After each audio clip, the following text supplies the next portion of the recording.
Baik, Bismillahirrahmanirrahim. Assalamualaikum dan selamat pagi. Alhamdulillah, pagi ini kita diizinkan Allah untuk bersiaran sekali lagi. Terima kasih kerana menonton live dari pentas The Parent Story. The Parent Story adalah sebuah media digital yang fokus memberikan maklumat dalam bidang keibubapaan, pengurusan kewangan, percutian, kecantikan dan kesihatan. Mohon like, share, tag, komen dan follow Facebook The Parent Story dan IG theparentstory.com. Nama saya Zamzana Muhammad Arifin dan merupakan pengasas pantangplus.com, iaitu sebuah portal tempahan pakej berpantang di atas talian, dan saya akan bertugas sebagai moderator anda pada pagi ini. Pagi ini kita sangat bertuah kerana seorang speaker hebat akan mengupas tajuk pengurusan emosi dan kesihatan mental sebelum bergelar ibu. Jadi terujakah puan-puan untuk bergelar ibu? Bagi wanita yang bakal bergelar ibu, perjalanan baru ini akan melibatkan turun naik emosi. Situasi ini adalah sesuatu yang normal dan perubahan emosi merupakan perkara yang tidak mendatangkan kebimbangan jika kita tahu menguruskannya.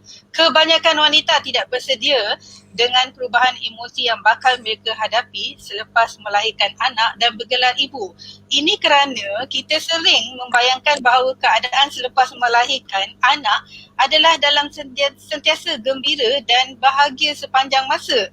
Jadi jangan risau lagi minggu ni. So kita bawakan topik pengurusan emosi dan kesihatan mental sebelum bergelar ibu, dan speaker undangan adalah seorang yang sangat istimewa, iaitu Puan Sharifah Fadlin bin Yahaya, founder The Healing Soul.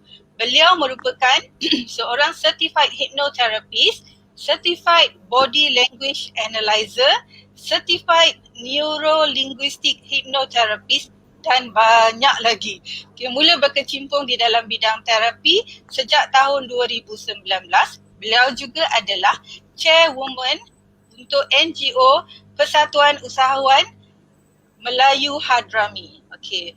Berusia 45 tahun dan memiliki 3 orang anak, dan antara kerjaya beliau sebelum ini adalah dalam bidang hospitality selama lebih 15 tahun. Tahniah Puan dan selamat datang ke The Parent Story. Terima kasih, dan terima kasih juga kepada Zam kerana sudi menjemput saya, Puan Zam. Okay, alright. So tanpa membuang masa, saya terus kepada bertanyakan soalan. Okay, yang pertama sekali, Puan Sharifah boleh terangkan kenapa isu kesihatan mental ini di kalangan bakal ibu penting dan perlu diberi perhatian. Okey, terima kasih Puan Zam sekali lagi. Bismillahirrahmanirrahim. Okey, berbalik kepada isu yang Puan Zam tanyakan, ya, persoalan Puan Zam, kenapa isu mental ni sangat penting kepada mereka yang bergelar ibu ataupun bakal ibu, ya. Seperti yang kita ketahui, ya, bila dalam rumah tangga, ya, ada pepatah mengatakan happy wife is a happy life.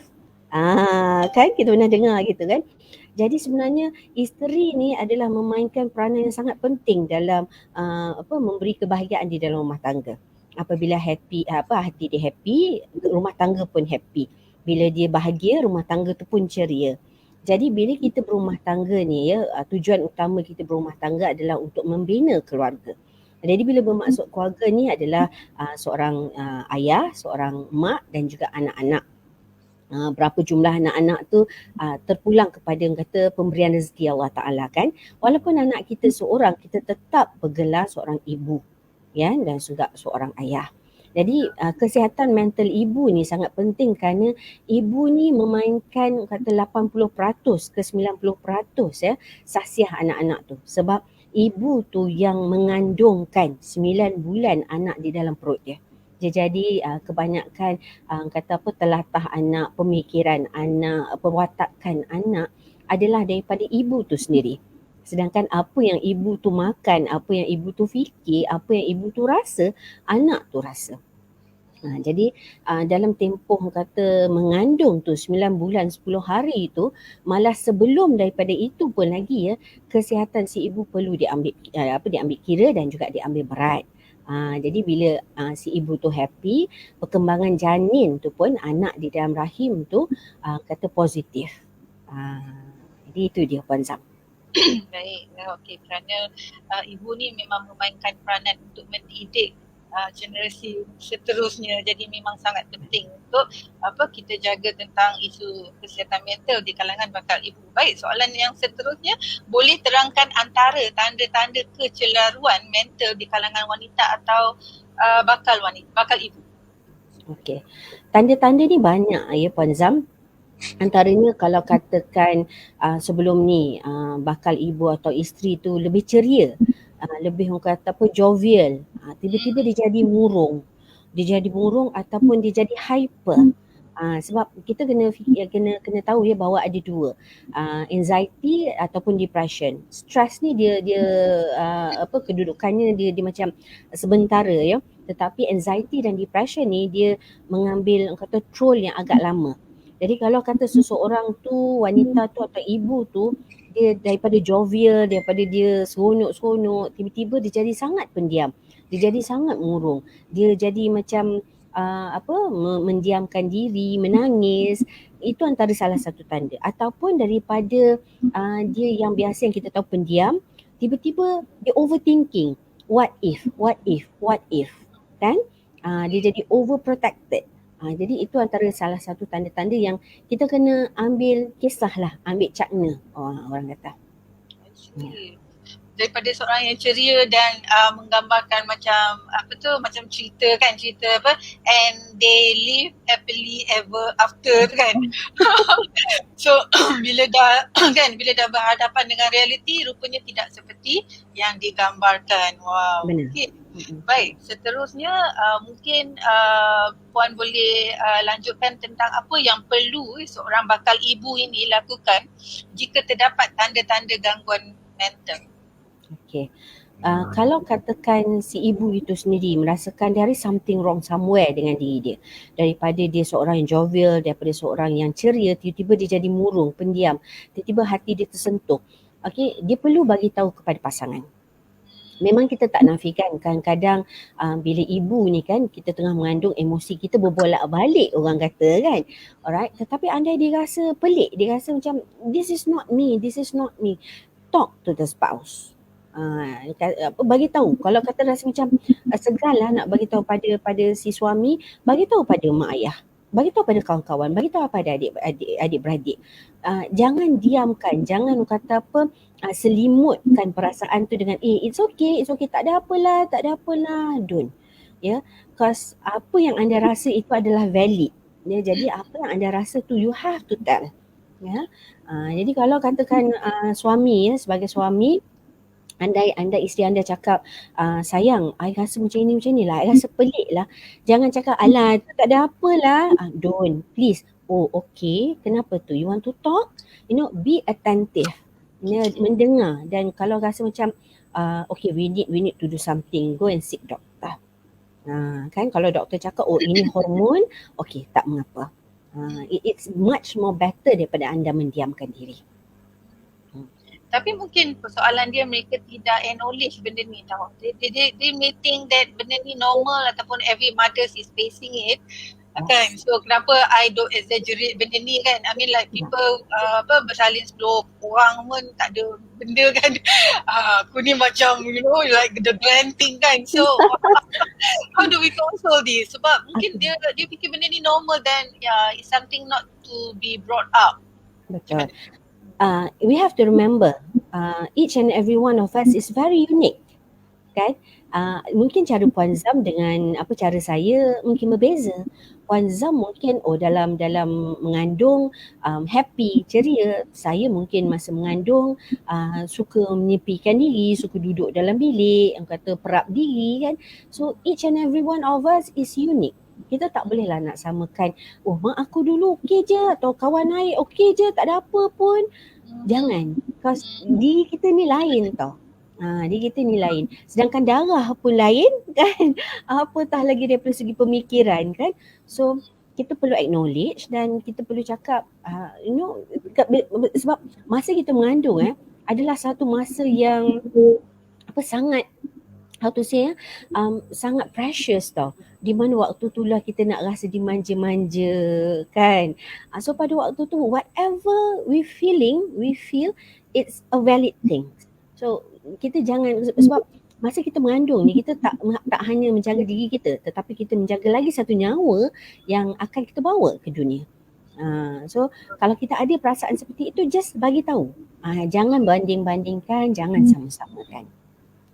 Betul. I think the most important thing is jangan dibanding-bandingkan. Jadi setiap satu masalah tu berbeza-beza antara satu orang ke orang yang lain. Jadi kita tak boleh nak rasa yang itu benchmark kita kan. Betul. Bila dah jadi macam tu, kita diamkan diri dan kita pendamkan perasaan dan bawa diri kita tu hanyut lah kan. So I think when I think about this pun saya rasa macam bagus juga kalau perlu ada kesedaran bahawa apa saja changes in our feelings and emotions, so kita kena recognize kan especially bila orang ni ialah orang yang jovial, orang yang very joyful, talkative, tiba-tiba dia menjadi sebab so ada so tiba-tiba dia apa change, dia change. So sepatutnya expectation menjadi mothers ni kita sangat teruja, kita sangat gembira, tapi tiba-tiba kita ada orang kata perubahan. Jadi I think it's fair the nearest person, iaitu pasangan ataupun husband, spouse dia mesti dah boleh detect benda ni kan. Cumanya mungkin ada yang tak nak berbicara tentang ini. Mungkin dia realize tapi dia tak membawanya secara perbincangan terbuka.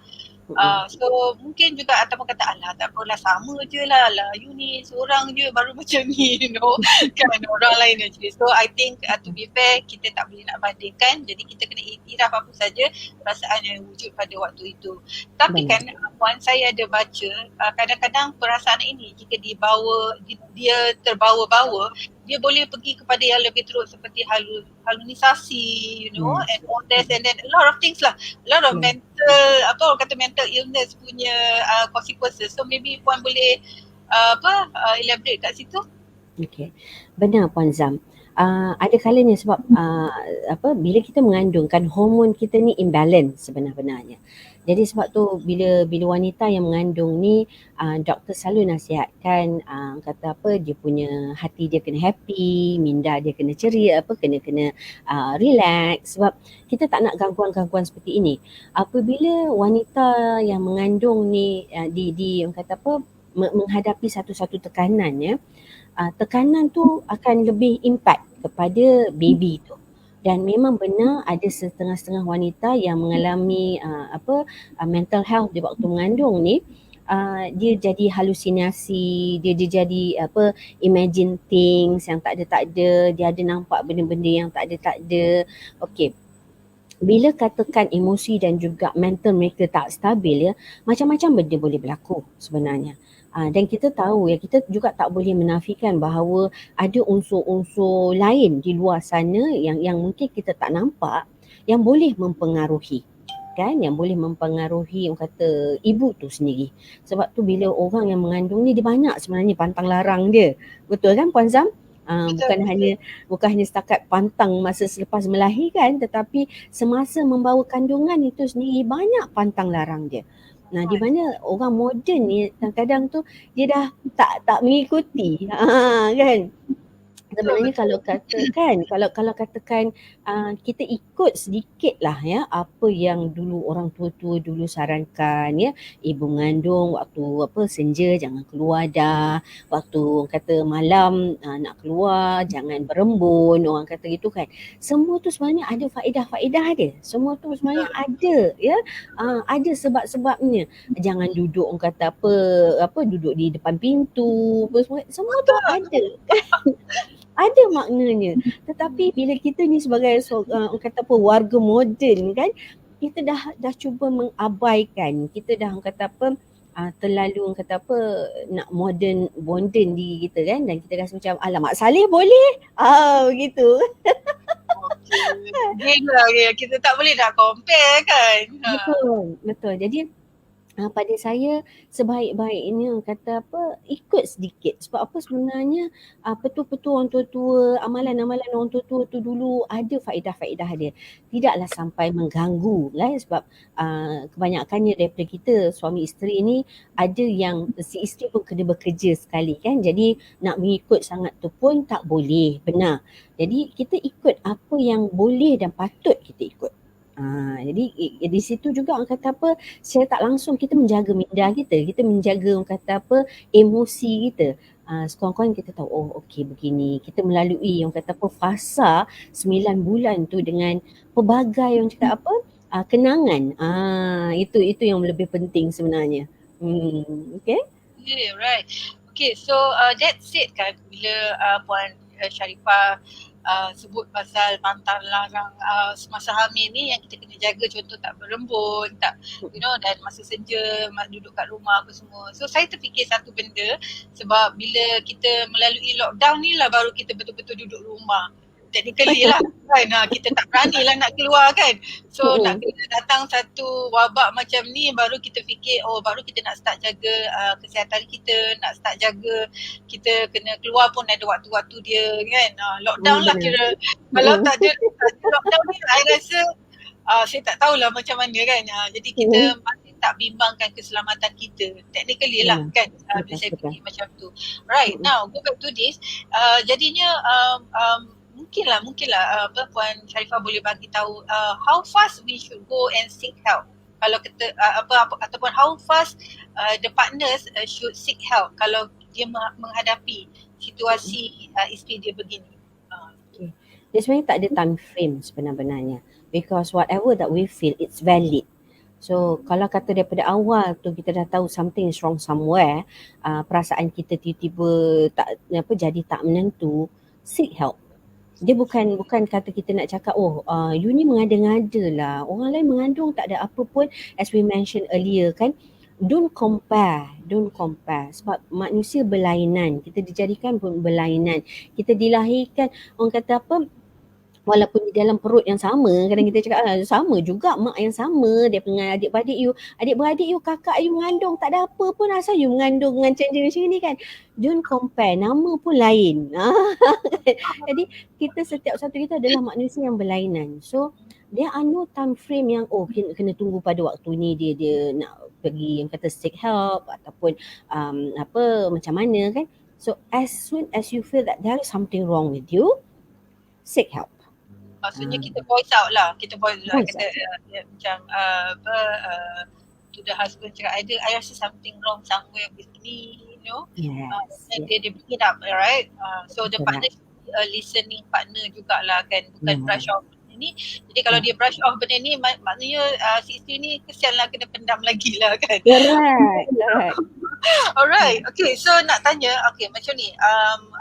Puan, kalau bagaimana kelahiran ni boleh dikaitkan dengan kesihatan mental? Macam mana kita nak bagi tahu, ataupun kita kita rasa benda ni tak penting? Bagaimana? Okay. Sebenarnya kelahiran ni adalah satu, how can I say, something yang very precious, sebab kita melahirkan satu nyawa ke dunia.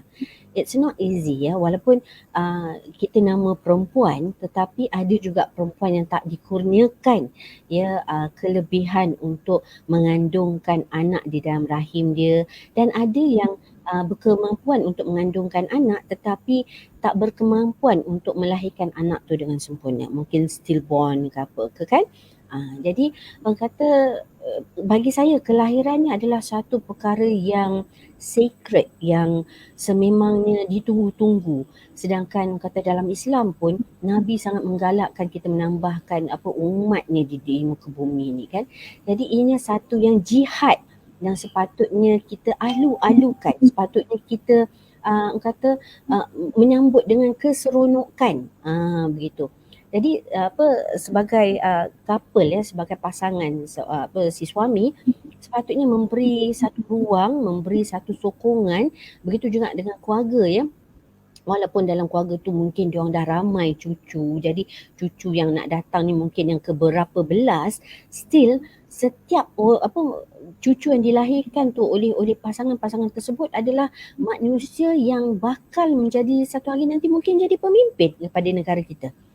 Pemimpin kepada agama kita.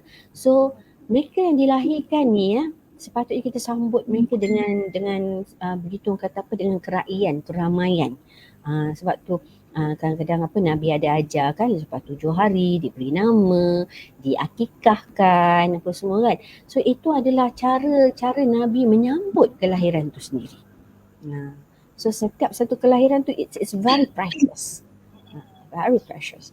It's not nyawa something betul, maksudnya ialah mengandung dan melahirkan zuriat ni adalah satu peristiwa yang penting dan sepatutnya diraikan, dan kemudiannya di situlah nampak kepentingan ibu menyeimbangkan apa perasaan dia, emosi dia dan sebagainya. Okay, so ini bukan satu dia it's just another pregnancy or it's just another baby kan. Yes. Jadi bila kita tak ada rasa macam tu, dan macam something is wrong somewhere, because at the end of the day kita tahu bayi tu tidak minta dilahirkan. So jadi ibu bapa inilah yang memang bertanggungjawab. So go back to this. Okay, apakah kaedah pengurusan emosi yang secara basic lah, apa yang boleh ataupun perlu seorang wanita ketahui ataupun bakal ketahui kaedah pengurusan emosi tu? Okay, first of all, bila mereka pasangan ni mengambil keputusan untuk berumah tangga, the best is diorang duduk berbincang dulu, suami isteri. Bakal suami isteri ni kan duduk berbincang bagaimana mereka nak menyusun atur rumah tangga mereka. Bila nak dapatkan anak, berapa orang anak. Okay, bila orang kata dah kahwin, sama ada you nak bekerja ke tak bekerja ke, bagaimana kita nak menyusun, dan apa orang kata cakap tindakan-tindakan yang perlu kita sediakan in case of emergency, apa yang perlu kita buat. All those perancangan kena ada sebenarnya. Sebab kita berkahwin ni kebanyakan daripada orang kita bila berkahwin ni, jomlah kahwin, tak ada perancangan. Kata tak apa, lepas kahwin nanti rezeki datang. Begitu. Ya, benar. Tetapi dalam keadaan sekarang kan, kita perlu merancang supaya apa yang akan datang ni nanti kita dah sedia. Terutamanya daripada segi emosi, daripada segi mental, daripada segi keuangan. Sebab kita tak boleh lah nak kahwin-kahwin, tak ada rumah lagi, tak apalah kita menyewa. Lama mana kita nak menyewa? Memang kadang-kadang orang cakap, alah dah kahwin nanti, ada anak nanti kita sama-sama lah. Kan? Sekali tiba-tiba katakan bila mengandung si isteri tak boleh nak kerja. Mabuk teruk, tak boleh nak kerja, kena berhenti jaga anak apa semua. Macam mana? So semua perancangan tu kena ada, kena duduk berbincang dan bersembang. Dan bila katakan kita dah kahwin, kemudian katalah perancangan tu adalah ialah kadang-kadang kita merancang, Allah Ta'ala lebih mengetahui kan. Jadi katakan kita rancang A tetapi Allah Ta'ala bagi B, sekurang-kurangnya waktu tu kita dah ready. Okay, this is something yang kita dah expect the unexpected. So kita tak orang kata mengelabah kelang-kelang kabut nak fikir macam mana ni kan. You pula tak boleh kerja, I kena kerja tu seorang. So that mental kita sebagai seorang suami dan isteri tu dah prepare. Okay, this is something yang we expect. Mungkin kalau kata you mengandung, you tak boleh nak bekerja, mabuk apa semua ni. Okay, tanggungjawab I. Okay, you jaga rumah. Boleh? Begitu. Jadi the best is duduk berbincang. Even sebelum, kemudian semasa kahwin, dah kahwin, kemudian bila mengandung kan, dan juga selepas melahirkan anak. So communication tu sangat penting. So when you communicate, dia tak ada satu kata perasaan yang tersimpan, baik pada si suami ataupun pada si isteri. Yang lebih yang kata memendam perasaan ni kerana si isteri. Kan, jadi you need to talk. Communication is the key. I think satu benda yang sangat, because I think I also face with this, bila kita dah bergelar isteri ni, kita push ourselves kan, we put high standard on ourselves juga. Correct. So kita pun boleh jadi sampai macam Puan Tatu cakap tadi, we overthinking sebab kata can I be the best mom kan. selalu fikir, can I be the best mom? Will I be the best mom for my kids? So kita ada rasa tu lah Puan, kalau Puan Betul. boleh elaborate yang itu. Correct. Itu pun perkara yang pernah terjadi pada diri saya. Can I be the best mom? Will I be the best mom? Will I teach my children to be a human? Will I teach my children to be a man? Kan? But then again, apa yang saya lalui kan, since I'm a single mom, I learn one thing. Let it be. Kesera-sera. Macam itu kan. As long as kita tahu bahawa kita tak melanggar undang-undang, melanggar agama dan kita tak spoil anak-anak kita. Because we have to know one thing ya. Dalam dunia ni kita perlu ajar anak-anak kita menjadi independent. Because one fine day, andai kata kita tak ada dah kat dunia ni, they will have to stand on their own. Dan orang kata mereka juga akan menjadi seorang dewasa seperti kita. So andai katalah pada diri kita mungkin kita rasa I am not a good person or good orang kata citizen or a good child or a good mom or dad. Okay, kita ajar anak-anak kita untuk menjadi a good person. Tetapi don't push them because of why? We have to remember they are also a human being like us. Okay, kadang-kadang dalam kata berumah tangga ni, dalam kata kita menjadi seorang ibu ya, dia umpama kata kita langgar dinding lah. Kita jalan-jalan tutup mata, berbum, langgar dinding kan. Macam ni salah kan. Kemudian jalan lagi, gedebum jatuh pula dalam longkang. Okey, benda ni tak kena buat yang betul. Whatever the error yang kita lalui tu, kata langgar dinding ke, jatuh ke, luka ke, that is actually a lesson. That is actually a lesson where we need to kata, alright, apa yang tak kena? Begini. Begini. So kita perbetulkan. The best for me lah in my own life sendiri pun, saya treat anak-anak sebagai friends, supaya mereka apa-apa pun mereka boleh berbincang dengan kita. Dan juga in the same time, I tell them, okay, I'm also a mother and I'm also a father. Kan? Jadi biasalah bila as long as kita tahu anak-anak kita tak buat benda yang jahat-jahat ke, yang tak sepatutnya melanggar agama atau melanggar negara, you are actually a perfect mom already. Saya tak boleh samakan ni, Puan Zam, saya nak jadi macam Puan Zam. How can I be good mother like you? Well, you are a good mother in your version. I'm a good mother in my version. Begitu juga rakan-rakan kita lain. They are a good mother in their own version. Right? As long as anak-anak kita menjadi manusia. Tak langgar etika negara dan juga agama. Okay. So I like that. We are a mother of our own version lah. InsyaAllah. So I think kadang-kadang we should pet ourselves juga for that we do. We forgotten to appreciate ourselves. So kita jadi lagi becoming very hard to ourselves. So this does not orang kata memberikan orang kata journey yang enjoy bila nak jadi ibu tu nanti kan. So bila dah letak set very very high standard, jadi sometimes it's too much of pushing yourself, so you tak boleh enjoy kan. Everything is have to be orang kata perfect kan. Boleh tak ada flaws and all that. So I think as human being you kena recognize people make mistakes lah kan. Okay, very nice on that. So okay, the next question would be, apakah persediaan yang boleh Puan sarankan bagi seorang bakal ibu untuk menghadapi situasi baru ni? Okay, as we said earlier, first and foremost adalah perbincangan, communication antara pasangan kita. Dan kita boleh buat terapi juga. Ada couple therapy kan. Even dalam masa kita mengandung, kalau di luar negara dia orang panggil apa? Lamas class. Kan, pernafasan, breathing tu semua tu kan. We should have here in Malaysia. I do believe ada juga sebenarnya yang corporate companies yang buat kata apa seperti Lamas class ni kan. So we should have that sebenarnya. Jadi orang kata apa, bukan hanya ibu tu yang berinteraksi dengan anak, tetapi sentuhan bapa tu juga berinteraksi dengan anak. I do believe apabila si bapa kerap bercakap dengan anak dalam perut tu, sebenarnya itu ada interaksi. Sebab tu kadang-kadang cuba yang mana tengah mengandung ni kan, pasangan anda, suami anda ni cuba bercakap dengan anak dalam perut. Hai baby, Assalamualaikum. Tengok dia akan bergerak ataupun tidak. I bet you dia akan bergerak. Dia akan seronok.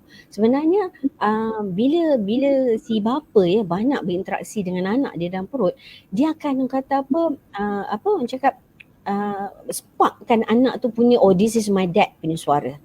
Excitement dia punya yang kata perasaan. So dia recognize bapa dia punya suara.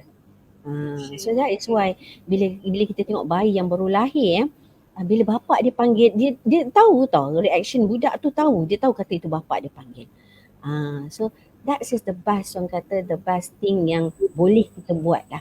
Terapi is the best. Kemudian kita ajarlah para suami ni macam mana nak urut belakang kan. Kadang-kadang ibu mengandung ni penat kaki, penat belakang kan. Manja-manja, this is the time. Actually waktu mengandung ni you jadi princess tau. Waktu mengandung, waktu pantang ni, you are the queen. Jangan minta yang merepek-merepek, sudahlah. Kesian suami nak mencari kan. Dia minta, orang kata teringin. Tahu kita faham. Kata mengidam orang cakap kan. Tapi ada kala mengidam tu, kita kena cakap, jangan mengidam merepek-merepek baby. Kesian macam mana daddy nak cari. It's actually work, it's actually work. Sebab kan kadang-kadang tapi benda-benda tu sebenarnya communication dia bermula daripada dalam rahim sendiri. We communicate with the baby. Okay, so orang kata memang memerlukan kerjasama yang sangat erat antara suami dan isteri, dan tak boleh nak biarkan isteri seorang membebani benda ni kan, walaupun bayi tu masih dalam kandungan, walaupun di peringkat awal kehamilan dan sebagainya, tapi tak boleh nak serahkan 100% kepada ibu lah kan. Tapi I believe peribadi ibu mempengaruhi perangai bayi itu. Betul kan? Betul. Sebab ada kajian daripada luar negara mengatakan bahawa intelligent baby itu sebenarnya diwarisi oleh ibu. Begitu kan. Jadi intelligent baby itu adalah kerana ibu dia intelligent. Kan.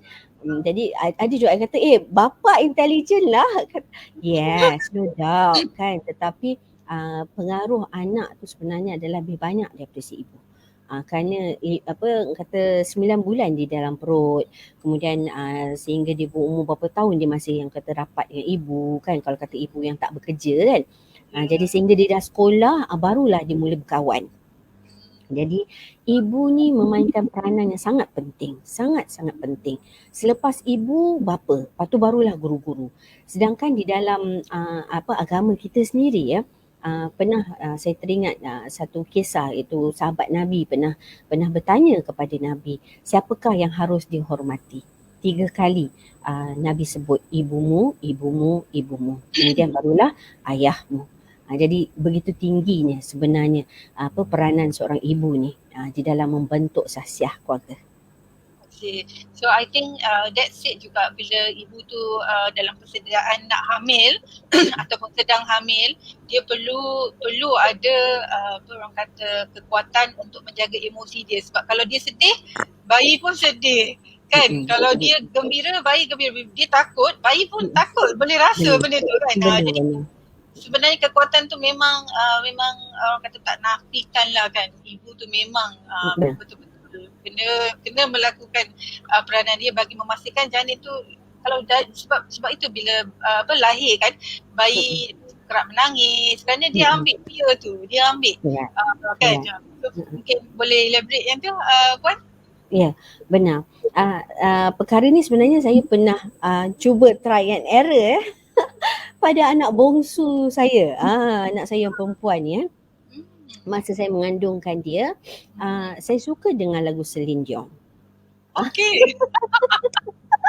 Suka sangat dengan Celine Dion tau. Kemudian kan, sehingga kan dia cakap nak masuk dalam kereta pun, kata saya akan buka CD Celine Dion tu, kemana saja saya pergi saya bawa. Sampai cerita sekali tau. Dan saya suka makan aiskrim strawberry. Bukan nak promote lah, tetapi kan dulu Haagen-Dazs lah satu tu saya boleh habiskan dalam kereta sambil berjalan kan. And then bila anak tu keluar, semestinya lah kalau kata macam mengaji, itu memang saya suka juga. Tetapi kata saya cuba kata eksperimen dengan diri sendiri, dengan anak sendiri kan. So bila bayi tu keluar, anak tu keluar, saya cuba buka lagu Celine Dion tau. Dia tengah nangis, dia diam je. Dia tengah nangis, dia diam. Kemudian azan, sebab saya suka dengar azan. Waktu mengandung saya sangat suka dengar azan. Kadang-kadang saja saya buka azan. Tak ada azan pun saya buka azan. Nak dengar kan. So bila tengah nangis, dengar azan dia diam. Itu adalah satu benda yang familiar daripada dia dalam kandungan kan. So dia ada relation dia kat situ. Correct. And then little that I know, bila dia membesar, dia sangat suka muzik. Jadi kelebihan dia pula yang ini, walaupun dia ada disleksia, tetapi kedua-dua otak dan tangan dia kedua-dua otak dan tangan dia berfungsi. Jadi kat situ kelebihan dia yang saya nampak. Jadi apa yang boleh saya katakan adalah terlalu banyak kerana satu tempoh pengandung ni adalah tempoh yang sangat istimewa. So hayati, embrace it, live the journey lah waktu mengandung ni. Betul. Okay. So that reminds me, sebab saya pernah baca bangsa Yahudi, mereka ibu yang sedang hamil, mereka mengamalkan dua perkara, iaitu muzik dan juga matematik. So I think dia memang adalah dia punya orang kata bentuk-bentuk yang positif untuk bayi itu sebenarnya kan. Okay, right. Pernah tak Puan Zam dengar bahawa orang mengandung ni, jangan makan kepala ikan, begitu. Okay, what happened in my family, one of my relative yang ada dekat Singapura, waktu dia mengandung, dia suka makan kepala ikan. Sangat suka makan kepala ikan. Keluar lahir anak tu, he is such a genius. Sangat genius. Ya. Masa dia sekolah, dia darjah 3, dia dah loncat naik ke darjah 6. Wow. Kakak dia umur 18 tahun dah masuk universiti untuk ambil lawyer. Wow. Kan? Jadi sebenarnya pada kita sebenarnya seorang ibu tu tak ada apa, anak aku okey, anak aku pandai, emosi dia. Tapi kadang-kadang adalah yang pantang-pantang, macam janganlah minum air gas, janganlah minum air tebu, yang membahayakan tu janganlah. Kan, minum air kelapa, orang kata bersih baby, yang itu kita follow. So interesting, sebab memang ikan adalah sumber protein yang utama, yang sebenarnya memang membentuk, kerana dia ada omega tu, dia membentuk orang kata pemikiran ataupun brain lah, brain bayi tu. So from the beginning, kalau ibu boleh amalkan tu, it should be good lah sepatutnya kan. So memang this is good.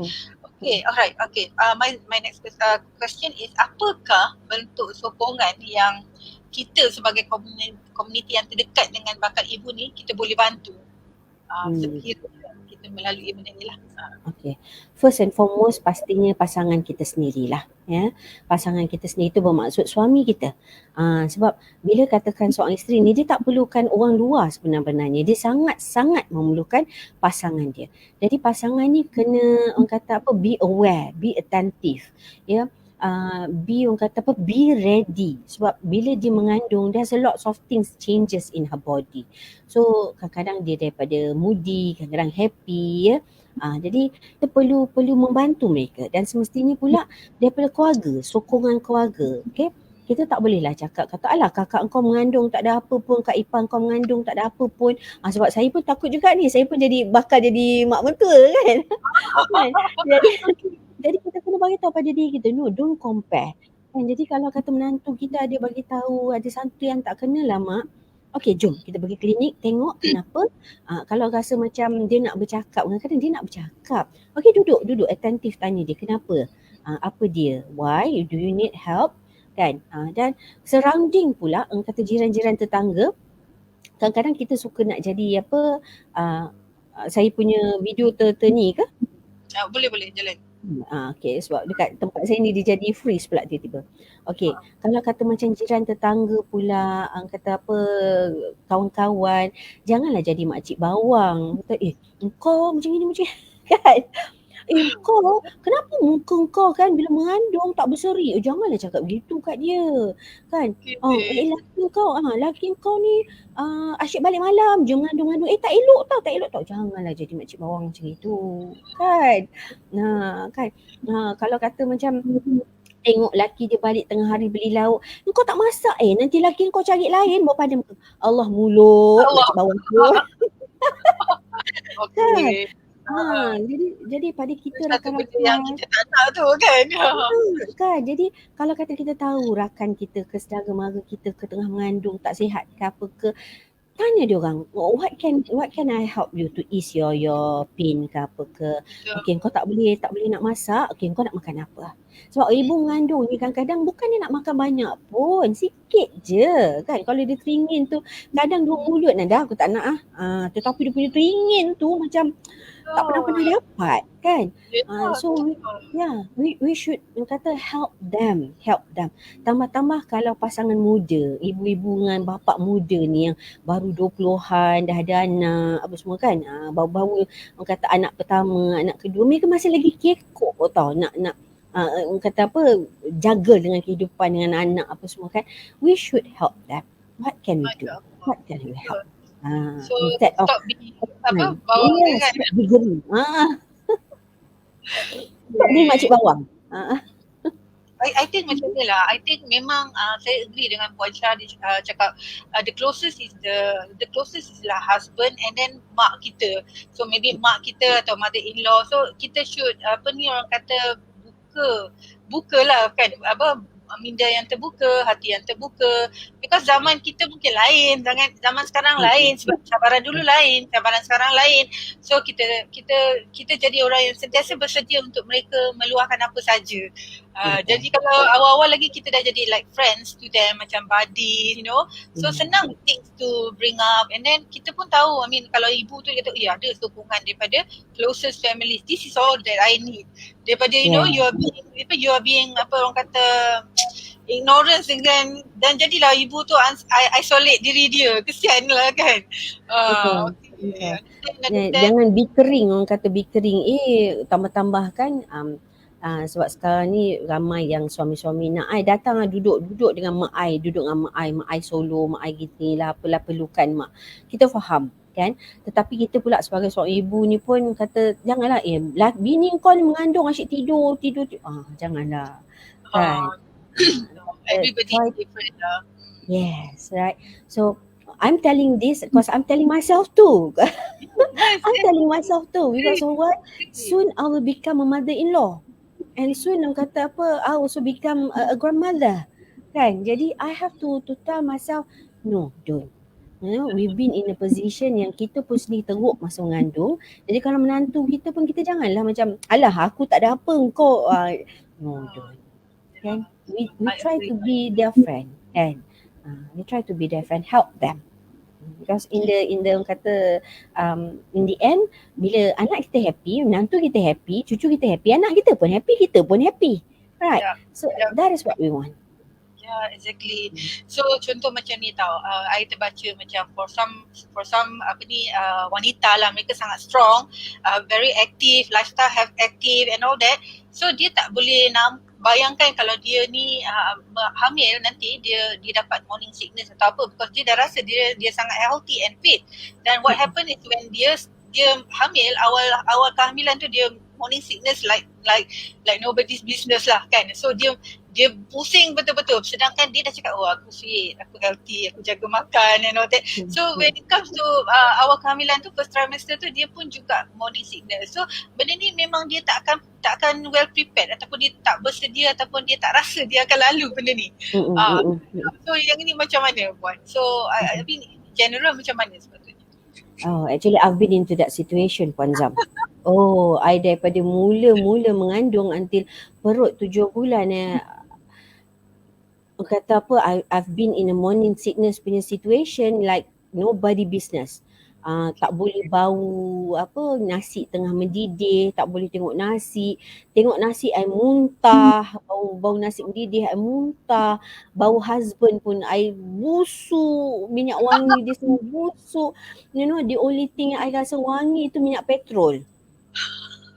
Serius. Minyak petrol kalau kata pergi isi minyak kan, I turunkan tingkap bau sedut. Kalau boleh minta titik kat tisu tu nak cium kan. My husband kata kau ni pelik perangai macam itu kan. Sampai macam gitu. Kalau husband bau minyak wangi busuk, muntah pula, bukan muntah sikit-sikit tau. And then memang kata tapi sebelum daripada saya nak morning sickness tu, sebenarnya my husband morning sickness dulu selama 1 minggu. Dia dulu yang muntah, wet nak makan asam lah apalah kan. Selama 1 bulan, 2 bulan yang pertama tu kita orang bergilir muntah. Seminggu saya, seminggu dia. Seminggu saya, seminggu dia. Kata kan. Bila jadi macam gitu, orang kata baulah macam dia kata, macam gini rupanya morning sickness. Padahal muka bau kau tahu lah. Jadi memang kita kena prepare tau. Kita kena prepare, okay, apa yang akan jadi. Sebab bila kita mengandung ni, chemical, kimia, respon dalam badan kita ni berlainan. Kata semuanya, hormon kita dah kata jumble up tau. Sebab dia bukan hanya nak menampung diri kita, tetapi dia nak menampung baby. Jadi bila benda tu jumble up, chemical hormon apa semua ni, mungkin kita anggap kata aku dulu fit, tak ada apalah setakat mengandung, kan sekali tiba-tiba wet. You have to prepare. And kata believe me, trust me when I said that is the moment yang you akan ingat sampai mati. Dan bila katakan lahirnya anak you nanti kan, bila dia dah besar like mine macam sekarang kan, my boss is like 26 and 23 years old. So kadang-kadang kita dapat tau duduk bersembang dengan diorang. Kata kau dulu masa mama mengandungkan kau, ya Allah, muntah. Hai, engkau kalau tak sayang mama aku tak tahulah. So that is something yang kita boleh sembang dengan mereka tau. Tetapi pengalaman saya mengandung ketiga-tiga anak ni adalah berlainan. Yang pertama memang teruk sampai 7 bulan. Yang kedua hanya sampai 3 bulan, 4 bulan. Yang bongsu sekali ni sebulan, 2 bulan. Kemudian tahu nak makan je. But that is a precious moment sebenarnya yang endure, just embrace it. Kan, kalau kata you rasa you fit sebelum mengandung, tiba-tiba bila mengandung lembik, jangan rasa alamak aku dah tak nak mengandung lagi dah, aku tak nak mengandung. No. It is a memory yang you akan ingat sampai mati. It is the sweetest memory. Kan. Jadi benda-benda ni nanti you akan bercakap dengan anak-anak you, dengan cucu-cucu you. Nenek dulu mengandungkan bapa engkau, macam ni. Yeah, it is a story yang you boleh cerita nanti. So just embrace it. Just kata lalui pengalaman tu dengan penuh kemanisan. I see. So kita tak adalah nak prejudge. Kita memang healthy, fit and active women that we should we won't be facing benda ni sebab sebenarnya we should know that as a woman ini adalah memang lencam lah kan, macam memang best friend forever, will stay forever lah kan. Kita boleh tukar status kan, so unless you remain unmarried kan, tak kahwin kan, masih bujang, anak dara, okay fine. Tapi bila fasa ni, so I think kita kena ambil semualah package dia kan. Betul. Okay, interesting, very interesting. So alright, saya ni kita pergi kepada jika ada soalan daripada audience. Okay, so selamat datang Puan Suryati. Salam dan morning Puan Sharifah dan Puan Zazana. Okay, salam. Right, kita ada Puan Hasmah mengucapkan salam. Waalaikumsalam. Okay, ada Puan Norish, thank you so much for watching. Dia ada bagi hashtag ni, Hati Malaysia Mental Health Awareness dan Support Group. Okay. Right, so ni komen dari Puan Hasmah, komunikasi tu penting. So Puan Syarah tadi dah cakap kita kena berbincang secara terbuka dengan pasangan kita. Okay. Alright, thank you so much Puan Norish, comment, good topic and discussion. Congratulations. So topik ni memang tak lari lah kan daripada perjalanan Wanita. menjadi seorang wanita, betul. Yes. Okay, thank you for this. Alright, so Puan Surati ada soalan ni. Ada pasangan yang sangat caring semasa anak pertama, kedua tetapi menjadi sebaliknya apabila ibu berpantang anak ketiga dan seterusnya. Bagaimana ibu nak kawal emosinya ketika ini? Boleh. Okay. Dia kalau katakan anak pertama, anak kedua tu pasangan kita masih excited kan. Anak baru, baby kan. Jadi bila masuk anak ketiga dan seterusnya, selalu pasangan kita menganggap kata, alah anak ketiga kau dah pandai dah jaga diri. Begitu. Tetapi kan abang-abang, cik abang jangan begitu. Anak pertama ke, kedua ke, ketiga ke, keempat ke, semua perlukan orang kata apa tumpuan, perhatian. Sebab tak bermaksud kata anak pertama, anak kedua kita okey, datang anak ketiga dan seterusnya, alah dia dah pandai dah. Tak, dia ada cabaran-cabaran dia tersendiri. Kan? Sebab bila kita mengandung dan kita melahirkan, ianya umpama nyawa kita ni di hujung tanduk tau. Umpama telur ni di hujung tanduk. Tak semestinya anak pertama, anak kedua kita okey, anak ketiga kita okey. Kadang-kadang anak pertama, anak kedua kita okey, datang anak ketiga kita kena caesar. Kan? So there's a lot of thing happen. Setiap satu kelahiran tu dia ada keunikan dia tersendiri. Setiap satu mengandung tu, proses mengandung tu dia ada cerita-cerita dia tersendiri. Kadang-kadang anak pertama, anak kedua itu tak ada kencing manis. Datang ke anak ketiga ada kencing manis, ada darah tinggi. So it happen. So setiap kalau cik abang nak isteri-isteri mengandung lagi ketiga, keempat seterusnya, cik abang pun kenalah bagaimana anak pertama, anak kedua, begitu juga anda kena jaga. Betul. Kan?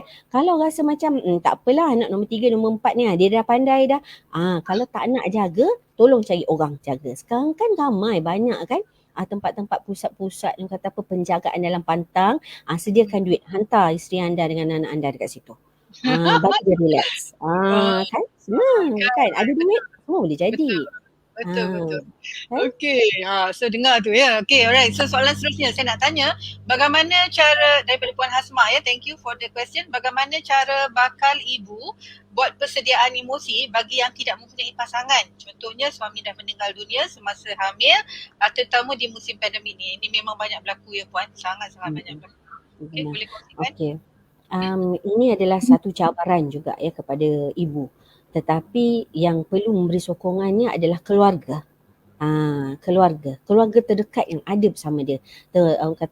Ibu bapa, adik-beradik, jiran tetangga, bagikan sokongan. Kalau boleh jangan biarkan dia bersendirian. Sebab ibu yang mengandung di waktu keadaan pasangan dia meninggal dunia katakan ya, ataupun bercerai, emosi mereka sangat-sangat terganggu.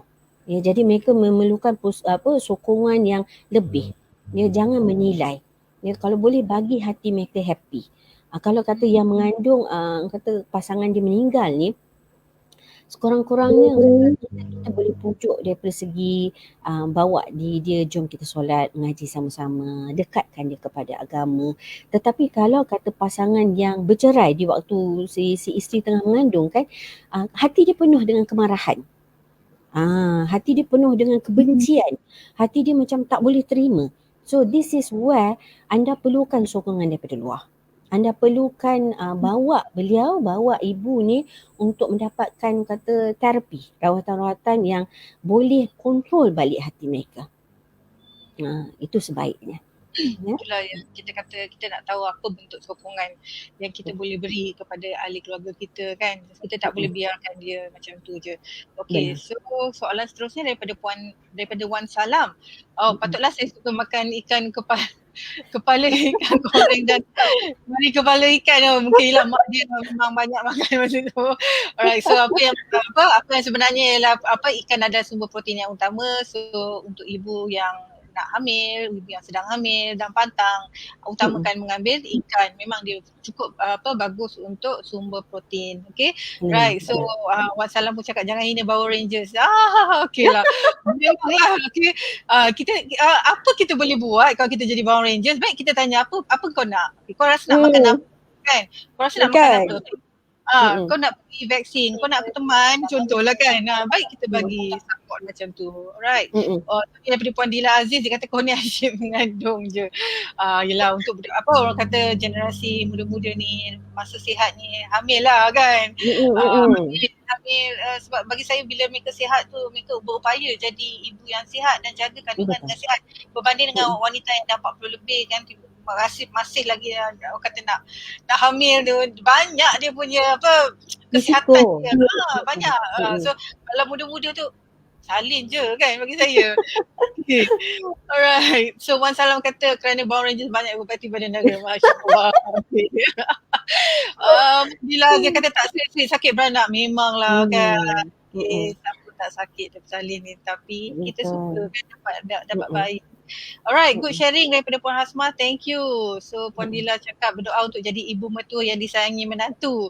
Janganlah kita makan garam dulu, kita pandai serba. Jadi kita kena respect. Itulah kita kata sebab zaman berbeza. Cabaran ibu sekarang pun lain dengan zaman-zaman Puan Dila kan jadi ibu. Okay, Wan Salam dah macam mat pet suka sedut minyak motor. Okay, ni boleh lagi lah kalau mengidam benda ni kan. Jangan yang pelik-pelik lagi lah. Kalau boleh janganlah. Betul. Okay, apa pun terbaik guys. Keep it up, you guys superb, right? Thank you this amazing of women. Jadi, alright. So tak ada apa dah. Amin. Okay. Alright, I think itu je. So saya nak tanya lagi macam mana ya? Di manakah saluran untuk mendapatkan nasihat ni Puan? Kalau kita perlukan. Okay. First thing first, kalau kata anda perlukan bantuan daripada segi emosi, sokongan emosi ni, first thing first adalah anda pergi dulu kepada psychiatrist dan psikologis dan juga psychiatrist. Okay. Kebanyakannya bila kita bercakap tentang mental health ni tak kiralah kepada ibu-ibu yang mengandung ataupun yang biasa kan. Bila kita bercakap tentang mental health ni, negara Asia kita ni termasuk Malaysia, kita masih lagi tabu. Kita masih lagi yang cakap tak boleh nak menerima. Alright? Jadi seharusnya perkara ini kita kena bagi awareness kepada mereka bahawa it's valid. You punya perasaan adalah valid. Okay, it's okay to be not okay. Jadi kalau kata anda berjumpa dengan psikologis atau psychiatrist ni, itu tak bermaksud kata anda ni gila.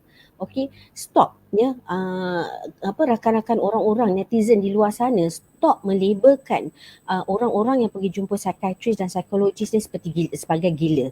No, they are not gila. Okay, mereka hanya perlukan bantuan. Kalau you tak boleh membantu, so stop judging people.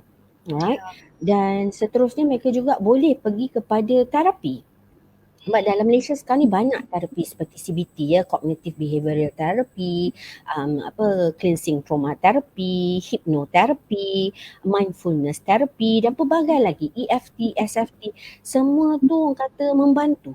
Sebab terapi ni berbeza dengan psychiatrist, kerana psychiatrist mereka boleh memberi ubatan, drugs. Tetapi terapi ni kebanyakannya tak ada menggunakan sebarang unsur-unsur ubatan. Kalau ada pun hanyalah seperti macam muzik ataupun aromaterapi yang untuk menenangkan balik. Jadi there's a lot of places yang boleh kita search, kita Google terapi-terapi dan juga psychiatrist atau psychologist. Even saya sendiri sebenarnya di Cyberjaya ni sebab saya baru pindah ke Cyberjaya dan saya sedang mencari kalau kata ada rakan-rakan di Cyberjaya yang ada spa ataupun even doctors ni yang ada clinics untuk kata collaboration dengan saya. So kita boleh buat hipnoterapi ni bersama-sama. Because hipnoterapi ni dia adalah reset balik minda kita, dan hipnoterapi ni selalunya orang kata pukau, sebenarnya tak. Okay, hipnoterapi ni adalah satu kaedah untuk kita relax dan juga kaedah untuk kita reprogram balik subconscious kita. Jadi itu antara kebaikan dalam hipnoterapi tanpa menggunakan ubat-ubatan. Okay. Kalau kata perlukan khidmat saya, nanti boleh berhubung dengan Puan Zam lah. Okay. Right. So, okay. The Parent Story adalah sebuah media digital yang fokus memberikan maklumat dalam bidang keibubapaan, pengurusan kewangan, percutian, kecantikan dan kesihatan. Mohon like dan follow Facebook The Parent Story dan IG theparentstory.com. Baik. Untuk Parent Story, kita ingin menyebarkan maklumat dan berkongsi ilmu dengan ibu bapa di luar sana. Jadi, soalan terakhir mungkin Puan boleh kongsikan apakah sebenarnya realiti bergelar seorang ibu? Okay. Sebenarnya realiti bergelar seorang ibu ni sangat indah. It's a journey of a lifetime. Ya.